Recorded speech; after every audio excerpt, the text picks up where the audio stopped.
ಸಾರ್ವಜನಿಕ ಗಣೇಶೋತ್ಸವ ಸಮಿತಿ ಕೂರಾಡಿ ಮತ್ತು ಸ್ಫೂರ್ತಿ ಸ್ಪೋರ್ಟ್ಸ್ ಅಂಡ್ ಕಲ್ಚರಲ್ ಕ್ಲಬ್ ಇದರ ನೇತೃತ್ವದಲ್ಲಿ 10ನೇ ವರ್ಷದ ಸಾರ್ವಜನಿಕ ಗಣೇಶೋತ್ಸವ ನಾನಾ ಧಾರ್ಮಿಕ ಕಾರ್ಯಕ್ರಮಗಳೊಂದಿಗೆ ಜರುಗಿತು. ಬುಧವಾರ ರಾತ್ರಿ ಬಿಎಂಎಂ ಪ್ರೌಢಶಾಲಾ ರಂಗಮಂಟಪದಲ್ಲಿ ಧಾರ್ಮಿಕ ಸಭಾ ಕಾರ್ಯಕ್ರಮ ನಡೆಯಿತು. ರಾಜ್ಯ ಹಿಂದುಳಿದ ವರ್ಗಗಳ ಆಯೋಗದ ಅಧ್ಯಕ್ಷ ಜಯಪ್ರಕಾಶ್ ಹೆಗ್ಡೆ ಮಾತನಾಡಿ, ಯುವಜನತೆಯನ್ನು ಒಂದುಗೂಡಿಸಲು ಶ್ರೀ ಗಣೇಶೋತ್ಸವದಂತಹ ಕಾರ್ಯಕ್ರಮದಿಂದ ದೇವರ ಅನುಗ್ರಹ ಸಿಗುತ್ತೆ. ಆದರೆ ಪ್ರತಿಯೊಬ್ಬರು ಜೀವನ ಭದ್ರತೆಗೆ ಉತ್ತಮ ಜೀವನ ಮೌಲ್ಯ, ಶಿಕ್ಷಣದಿಂದ ಉದ್ಯೋಗವನ್ನು ಪಡೆದು ದೇಶದ ಉತ್ತಮ ಪ್ರಜೆಗಳಾಗಬೇಕು ಎಂದು ಹೇಳಿದರು. ಇದೇ ಸಂದರ್ಭ ಸಾಬಕಾಧ್ಯಕ್ಷ ಪೃಥ್ವಿರಾಜ್ ಶೆಟ್ಟಿ ಸೇರಿದಂತೆ ನಿಕಟಪೂರ್ವ ಸಮಿತಿ ಅಧ್ಯಕ್ಷರುಗಳನ್ನು ಸನ್ಮಾನಿಸಲಾಯಿತು.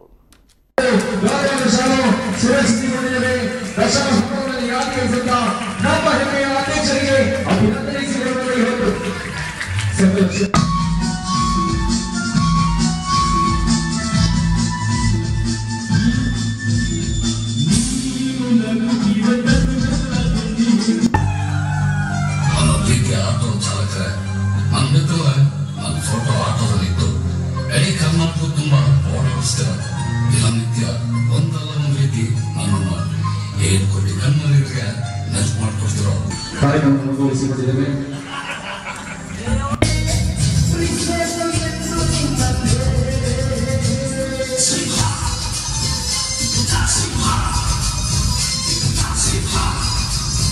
ಹಲವಾರು ವರ್ಷಗಳ ಕಾಲ, ಶತಮಾನಗಳಷ್ಟು ಕಾಲ, ಅದರಿಂದಲೂ ಹೆಚ್ಚು ನಾವು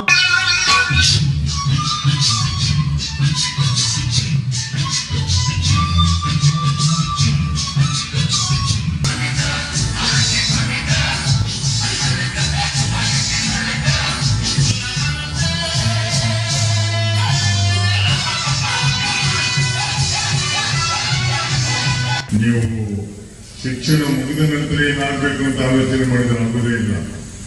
ಇಲ್ಲಿ ಕೂತ್ಕೊಂಡು ಚಪ್ಪಾಳೆ ಹಿಡಿದೊಟ್ಟಿಗೆ ನಾನು ಏನಾಗಬೇಕನ್ನುವಂಥದ್ದು